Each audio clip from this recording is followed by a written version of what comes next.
Diascofoot, le miroir du football de la diaspora congolaise.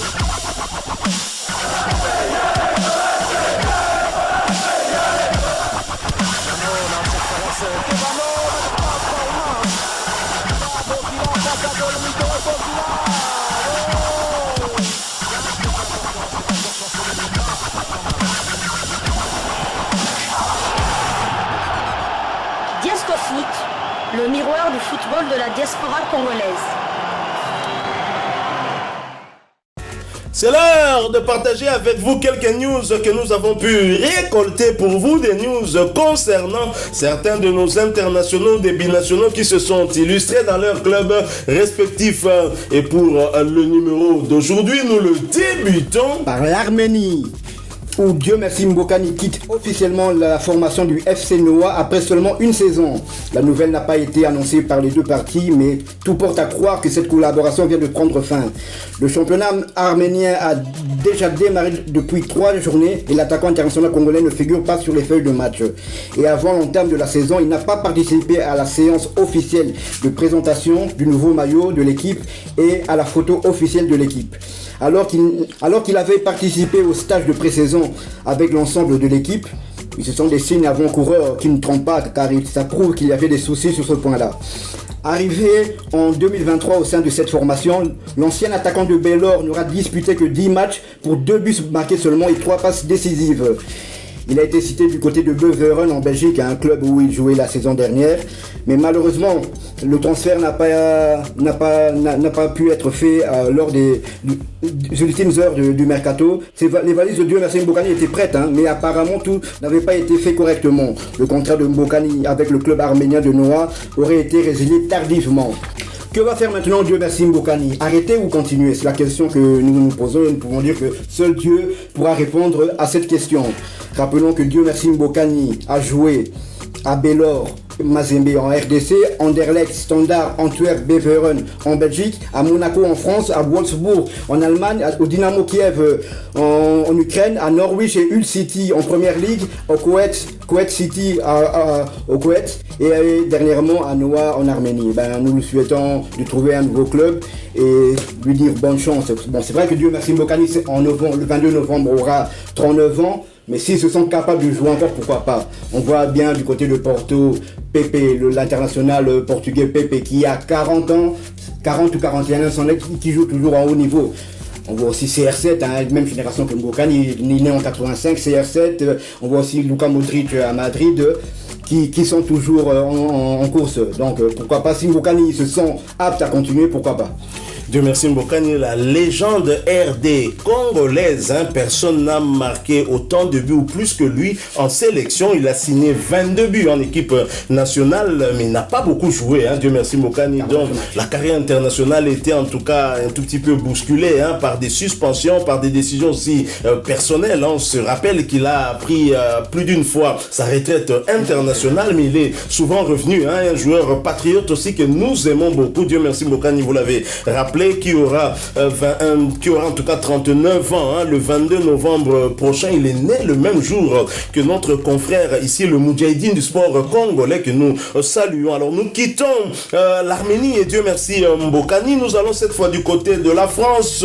Dylan Batumbisika touché par la situation préoccupante de la RDC. C'est le média stéphanois, média français Peuple Vert, qui le titre. Je vais donc vous lire cet article consacré à notre international congolais. Dylan Batumbisika touché par la situation préoccupante de la RDC. En conférence de presse, Dylan Batumbisika a été interrogé sur la situation dans son pays d'origine, la République démocratique du Congo. Le défenseur de 28 ans n'a pas caché sa préoccupation et sa tristesse face à une situation humanitaire très compliquée. C'est assurément une des images fortes de la CAN en Côte d'Ivoire en demi-finale face au pays hôte. Les joueurs de la République démocratique du Congo ont débuté leur hymne national, une main devant la bouche pour symboliser une population réduite au silence et les doigts sur la tempe, symbole des violences physiques subies par les civils. L'ensemble de l'équipe portait également un brassard noir. Cette action symbolique mais très forte et relayée dans le monde entier avait un but, sensibiliser la communauté internationale à propos de la guerre en RDC qui s'est intensifiée et dont les civils sont les victimes. Que se passe-t-il au Congo? Résumons rapidement la situation actuelle en RDC pour mieux comprendre la signification de ce geste. La République démocratique du Congo est en proie à un conflit armé latent depuis la fin du génocide du Rwanda. Depuis, les tensions éclatent très régulièrement entre les groupes armés et l'armée congolaise. Depuis 1997, le pouvoir congolais s'oppose aux groupes rebelles situés dans l'est du pays. En effet, cette région est convoitée pour sa richesse en minerais précieux. De nombreux groupes armés s'y trouvent, pillent des villages, se rendent coupables des massacres et s'affrontent pour le contrôle des ressources.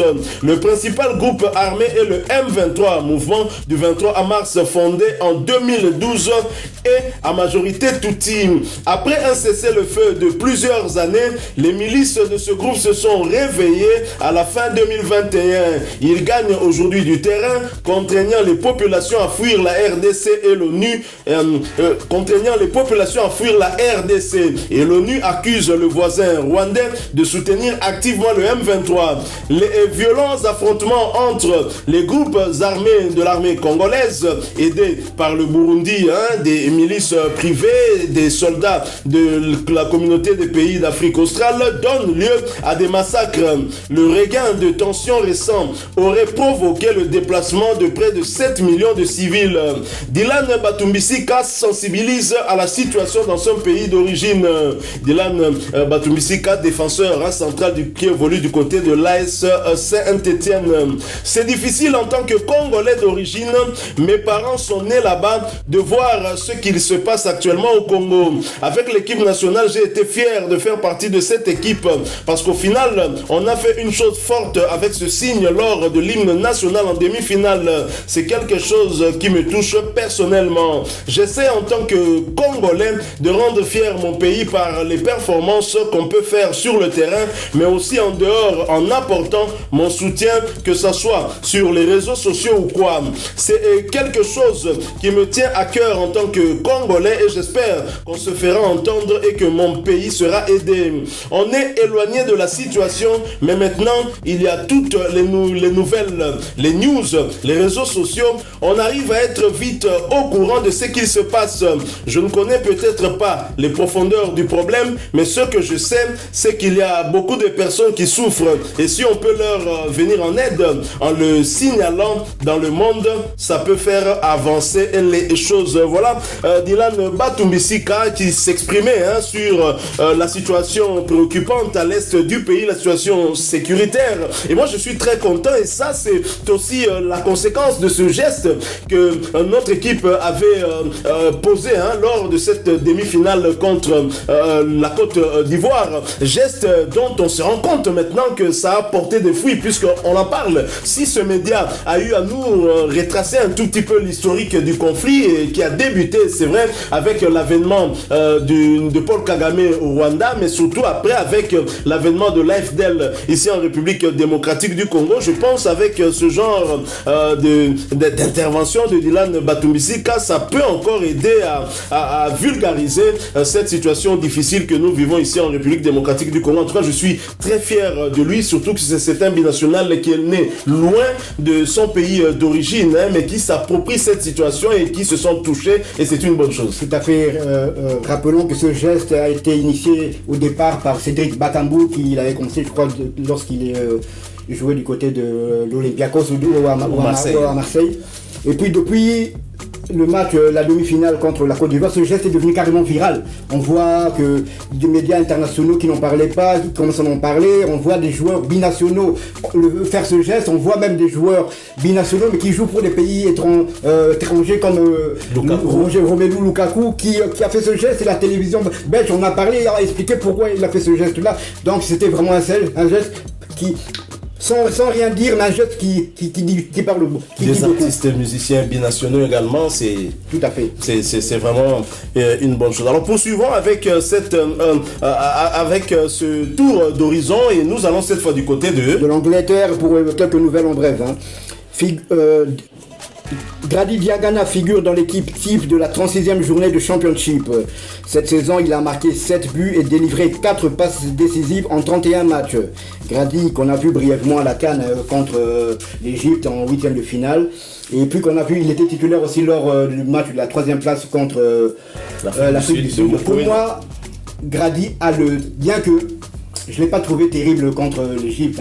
André, il était trop nerveux, il voulait trop en faire, il voulait montrer mais malheureusement ça n'a pas réussi. Au lieu de jouer simple, il a essayé de faire un peu exceller dans les dribbles. Il avait des gestes de trop et voilà, ça n'a pas réussi. Pour moi, il a le talent et la capacité pour prendre la place de Gaël Kakuta pour l'animation du jeu des Léopards à l'avenir. Pour moi, c'est vraiment un bon joueur, mais il nous doit une revanche en équipe nationale, bien que j'ai apprécié son pénalty fait tout de sang-froid contre l'Égypte. Il a encore une marge de progression, bien sûr, mais on salue en tout cas ses performances depuis le retour de la Coupe d'Afrique des Nations. Cette compétition l'a peut-être galvanisé et Grady Diangana évolue plutôt bien. On est très très heureux. Tout à fait. Maintenant, nous allons du côté de Montpellier, la 25e journée du championnat de France. Et Montpellier est parti prendre les 3 points sur le terrain de l'OGC Nice hier sur le score final 1-0.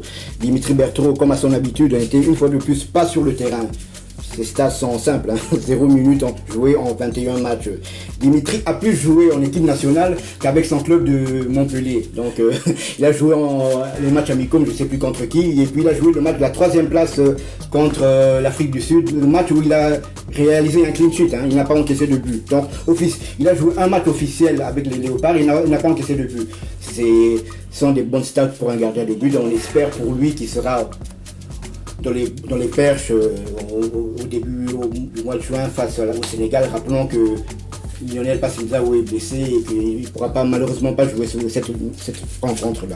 Ce qui est rassurant, on a suivi ce match, c'était face à l'OGC Nice, une équipe réduite à 10 mais qui a malmené Montpellier, surtout dans les dernières minutes de ce match. C'était très compliqué pour Montpellier. Dimitri Berthaud, on l'a vu, il était sur le banc, il ne joue pas mais il est sur le banc et je rappelle que c'est le seul gardien congolais évoluant en dehors de la RDC qui évolue dans un club de l'élite de première division. Fayoulou qui fait de très très bonnes performances et en 2e division et on verra quel choix sera fait par rapport à la hiérarchie des gardiens au sein de l'équipe nationale. On attendra Sébastien Desabre. Pour terminer, on rappellera que le dimanche 17 mars Montpellier se dépassera sur le terrain du PSG. Un match compliqué, difficile, mais pourquoi pas réaliser encore un autre exploit. Alors nous allons chuter en revenant sur le continent en Afrique. Nous allons du côté du Soudan où Jean-Florent Ibenge Ikwangé s'est exprimé quant à son avenir. C'est une information qui nous est rapportée par nos confrères de foot.cd. Jean-Florent Ibenge Ikwangé ne bougera pas à de son fauteuil d'entraîneur de la formation soudanaise d'Al Hilal Omdurman. Il lui reste une saison de contrat et les dirigeants lui ont rassuré de leur accompagnement. Le technicien congolais, son staff ont réalisé un travail exceptionnel cette saison en tentant de maintenir en forme l'équipe malgré des conditions extrêmement difficiles dues à la situation politico-militaire, situation politique instable au pays. Il me reste une saison de contrat. De ce côté-là, il n'y a rien qui change. Comme tous les entraîneurs, nous sommes toujours dans notre métier qui est précaire. Vous avez un contrat, mais il peut être rompu à tout moment parce que les gens ne veulent pas de vous ou parce que vous voulez arrêter ou vous arrivez en fin de contrat. Là, il n'y a rien. Nous nous sommes parlé avec le président et nous allons continuer. Il n'y a pas de souci, a-t-il précisé. Bien évidemment, je l'ai dit chez nos confrères de foot.cd. L'ancien entraîneur de l'ASV Club et de l'équipe nationale de la RDC, ainsi que les jeunes compatriotes qui évoluent dans ce club, à savoir Steven Ebouela et Adam Bossou-Nzali sont allés s'incliner sur le terrain de l'Espérance sportive de Tunis en match comptant pour la 6e et dernière journée de la Ligue africaine des champions. Score du match 1-0, un résultat insuffisant qui a malheureusement scellé leur sort dans cette compétition. Les techniciens congolais s'est protégés auront tout tenté pour ne fût-ce que sauver l'honneur parce qu'ils étaient partis dans une mission très compliquée où il fallait gagner et attendre les résultats de l'autre match pour savoir s'ils allaient pouvoir se qualifier. La surprise n'aura pas eu lieu, mais il faut saluer tout de même le travail abattu par le technicien congolais en qualifiant cette équipe pour la phase des groupes de cette compétition sans championnat au Soudan depuis presque une saison et demie. Cette élimination marque également la fin de leur saison et c'est bien triste et c'est dommage. Bien évidemment, ce sera en attendant que leur demande, la demande des dirigeants du club soudanais d'intégrer la Ligue libyenne ne soit validée ou non. Moi, en tout cas, respect à Jean-Florent Ibenge qui a récolté des résultats presque partout où il est passé. On se souvient qu'avec les Léopards, il a terminé 3e de la CAN 2015. Il a gagné le CHAN 2016 avec les Léopards locaux.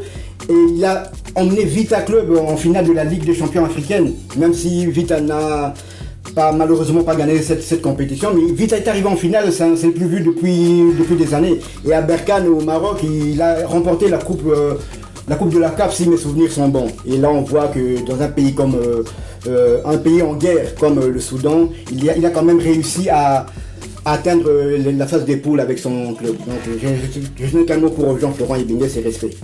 Ibenge coaché, qu'on l'aime ou qu'on ne l'aime pas, les chiffres plaident en sa faveur. En tout cas, les chiffres ne montent pas. Jean-Florent Ibenge Kwangia, en tout cas, continue à faire son chemin, c'est tant mieux. Je vous rejoins en tout cas pour le féliciter par rapport à ce travail qu'il est en train d'abattre. Félicitations. Voilà qui me fait à ce sujet, à ce tour d'horizon que nous avons tenu à partager avec vous. Si vous l'avez aimé, laissez-nous un maximum de j'aime, likez s'il vous plaît, mais n'oubliez pas d'interagir avec nous en commentaire, en partageant avec nous vos avis sur ce sujet, pourquoi pas sur Jean-Florent Ibenge Kwangia, l'encourager par vos messages, ce sera une très bonne chose. Vous n'êtes pas encore abonné sur cette chaîne Diaspora Foot parce que nous sommes le miroir du football de la diaspora congolaise. N'hésitez pas, abonnez-vous et n'oubliez pas d'activer la petite cloche de notification qui vous permettra de ne plus rien manquer des prochains sujets que nous allons vous proposer. En attendant, portez-vous bien et Diaspora Foot vous dit au revoir.